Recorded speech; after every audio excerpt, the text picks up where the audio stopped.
thanks for joining us for another chapter of our training. In previous sessions, we delved deeply into how to get as much context as possible in the event of an incident. The next step is knowing what to do with this information and how to take advantage of it to build better defenses for this and future incidents. When we are unfortunate enough to be hit by an attack, one of the few silver linings is the knowledge we gain from this. This is what we will be learning today: proactive protection and hardening defenses by learning from previous incidents. Today we start our analysis from an incident where our goal is extending our visibility as much as possible, including finding similar campaigns. The reasons for that may vary, but let's assume we want to have a better understanding on how we can better protect in similar future cases. Let's explore different ideas that can help us unearth the true development of a malicious campaign. Initial stages are great to help us understand how spread a malware is and how it is being distributed.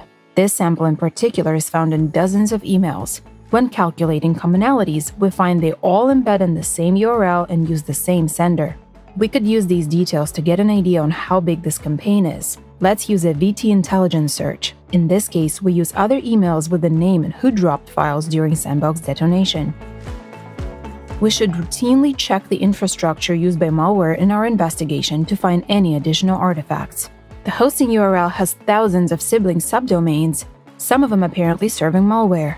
The same is observed when checking the parent domain with thousands of subdomains used for malware distribution. Similarity is one of the best tools to find additional suspicious samples in our investigation. There are different similarity algorithms. We will use VT feature hash, usually the most flexible choice. Results show hundreds of items with similar names and verdicts, similar size, and apparently first seen around a similar time in VirusTotal. In case we find patterns in the malware communications, like URLs, they can help us find additional infrastructure and samples communicating with it. We can also use visual similarity to find that more samples are part of the same campaign. We consider samples similar if they display the same or similar content, like the case of a PDF, or if they use similar icons. All these suspicious PDFs look pretty much the same. The names of the samples can also help us find more artifacts. This works especially well for the first stagers in highly spread campaigns. Some of the names used by the attackers might be generic, like in this example. It is difficult to know when to stop pivoting. One criteria we could use is checking the graph's timeline, which will serve as a reference and allow us to focus on the newer elements of the campaign. At this point, we probably have a long list of indicators of compromise, maybe also some patterns. What to do next? Maybe as part of our SecOps routine, we want to deploy some of them into our firewall to block communication with the malicious infrastructure. Keep in mind that indicators can rotate and their freshness is relevant.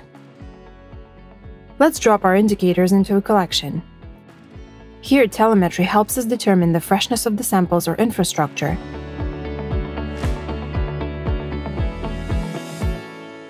The commonalities for our samples can also be obtained through a VTI search.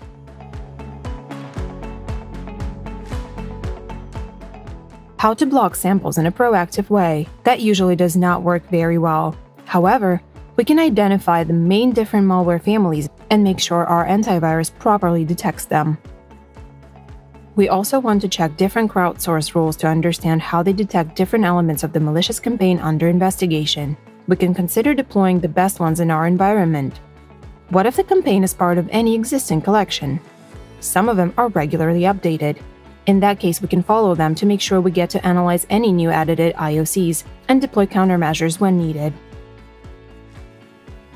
There is more behind a campaign than a set of indicators of compromise. While indicators have unquestionable value, they are also easily altered by attackers. Think about the pyramid of pain. We still need to use fresh indicators to deploy in our infrastructure to block attacks and to create rules to check within our logs to identify any suspicious activity. We also want to pinpoint the different families or artifacts used by the attackers and check our detections against them. More importantly, we want to understand attackers' TTPs and motivations to deploy defenses that are truly proactive. Let's find out how. we should consider attackers as true professionals with clear goals, following a set of well-proved techniques they apply to different targets over and over. That's what makes aggregated TTPs for malicious campaigns reliable. TTPs in VirusTotal are based on how malware detonates in a sandbox. You can find a summary in the commonalities from a set of samples, or in collections, along with a number of samples matching each of them. The Behavior tab for individual samples provides more technical details on what triggered a certain TTP during sandbox detonation, other than being a quick way to get more information on this behavior. Technical details will be used to understand how the sample implemented a certain technique. In this case, we see the registry entry used for persistence. We can pivot using individual TTPs or a combination of them, which is useful to understand their prevalence.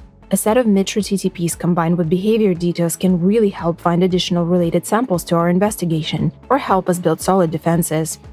In this case, we used a combination of the tactic used with the technical details implementing it to discover additional samples. Other than finding TTPs in collections, threat actor profiles summarize all the TTPs generated by the samples attributed to them. Please remember, these are aggregated TTPs based on detonation of the released sample, which might differ from TTPs listed in the resources such as Mitra. In any case, in VirusTotal, we will find both. All this knowledge can be used to create a threat-based defense strategy and adapt it dynamically as threats evolve. Mapping campaigns, malware families and vectors, and understanding any new technical details used by them help us prioritize our security investment. For example, we can find identifying key TTPs associated with a campaign we monitor. By obtaining the technical details, we can create rules we can deploy internally in our CM.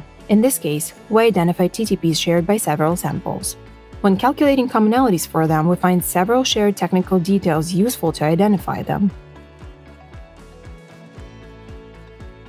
If we're lucky, we can even find crowdsourced rules including Sigma, IDS, or Yarrow rules that we can directly deploy with minimal or none changes to proactively detect any suspicious behavior.